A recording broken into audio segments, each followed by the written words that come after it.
ദൈവനാമത്തിന് മഹത്വം ഉണ്ടാകട്ടെ. ഇന്നത്തെ ദിവസം ദൈവം നമ്മോട് സംസാരിപ്പാനായി തന്നിരിക്കുന്ന വേദവാക്യം ആവർത്തന പുസ്തകം 28-ാം അധ്യായം അതിൻ്റെ 14-ാം വാക്യമാണ്. നിന്റെ ദൈവമായ യഹോവയുടെ കൽപ്പനകൾ കേട്ട് പ്രമാണിച്ച് നടന്നാൽ യഹോവ നിന്നെ വാലല്ല തലയാക്കും. നീ ഉയർച്ച പ്രാപിക്കും, താഴ്ച പ്രാപിക്കയില്ല.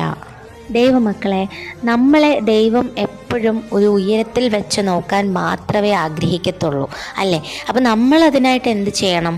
നമ്മൾ ദൈവത്തിൻ്റെ കൽപ്പനകൾ അനുസരിച്ച് പ്രമാണിച്ച് നടക്കണം. അപ്പം കൽപ്പനകൾ അനുസരിച്ച് പ്രമാണിച്ച് നടക്കുന്ന വഴി കുറച്ച് ടഫായിരിക്കും. ബട്ട് നമ്മൾ അങ്ങനെ നടന്നാൽ നമുക്കൊരിക്കലും താഴ്ച വരത്തില്ല, ഉയർച്ച മാത്രമേ വരത്തുള്ളൂ.